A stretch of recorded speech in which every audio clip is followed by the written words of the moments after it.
ఎంత చదివినా ఏం ప్రయోజనం ఉన్నదుల్లా. చదివిన చదువుకు సీటు వచ్చిందని వాళ్ళ అమ్మతోటి కలిసి జాయిన్ అయ్యేందుకు పోతే ఇక తల్లిని కొడుకుని ఇద్దరిని మెడలు పట్టుకొని బయటికి నూకేసిండ్రట. ఇదెక్కడి న్యాయముల్లా? ఇదెక్కడ అన్యాయములా? ఓ దిక్కు చదువుకొని ర్యాంకు తెచ్చుకున్నా కూడా పిల్లగాని జైనింగ్ చేసుకోకుండా బయటకు నొక్కుతున్నారంట ఓ పాఠశాలలో. అయితే వరంగల్కు చెందిన తేజ్ అనే విద్యార్థికి ఆల్ ఇండియా శ్రేష్ఠ పరీక్షలో 997వ ర్యాంక్ వచ్చింది. ఆ ర్యాంక్ ఎక్కడొచ్చిందంటే పశ్చిమ గోదావరి జిల్లా నర్సాపురంలో జేసీకెళ్ళి స్కూల్లో సీట్ వచ్చిందంట ఆ పిల్లగానికి. కాకపోతే ఆ పిల్లానికి ర్యాంక్ వచ్చినా కూడా seat ఇస్తలేరంట.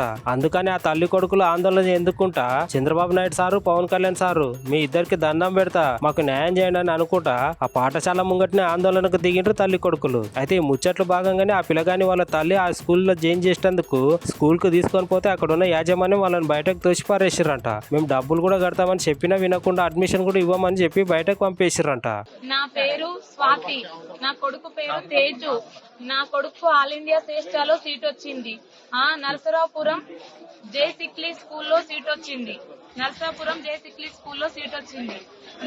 West Godavari 9th class కు అడ్మిషన్ వచ్చింది సార్. నిన్న నేను 11కి వచ్చాను సార్ అడ్మిషన్ చేసుకుంటామనంటే. 11కి వచ్చినా నాకు అడ్మిషన్ ఇవ్వట్లేదు సార్. నాకు అడ్మిషన్ ఇవ్వకుండా 6500 కూడా కడతానన్నా. 15,000 కడితేనే అడ్మిషన్ ఇస్తామని అన్నారు సార్. ఇవ్వట్లేరు.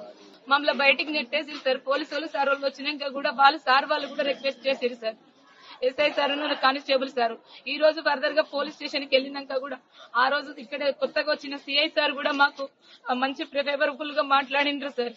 ఫర్దర్ గా కూడా మాకు ఫుడ్ కూడా తెప్పించండి సార్. మళ్ళీ ఎమ్మెల్యే సార్ దగ్గరికి పోయినాక నాకు అన్నం పెట్టేసి సార్ కేర్ తీసుకున్నాడు సార్. జనసేన పార్టీ ఉన్నదని నమ్ముకొని పవన్ కళ్యాణ్ సార్, చంద్రబాబు నాయుడు సార్ ఉన్నారని అక్కడి నుంచి మీకు తెలంగాణ ఇక్కడ ఇవన్నీ 2 ఒకటే లాంగ్వేజ్లు ఉంటాయని ఇక్కడికి వచ్చినాం సార్. మేము ఎట్టి పరిస్థితుల్లో నా కొడుకు సీట్ ఇప్పియండి సార్. అందరు సార్లకు ఇక్కడ ఉన్న రాజకీయ నాయకులు ఒక పవన్ కళ్యాణ్ సార్ కు, చంద్రబాబు నాయుడు సార్ అందరు సార్లకు దండం పెడతారా సార్. మిమ్మల్ని నమ్ముకొని వచ్చినా సార్ నేను.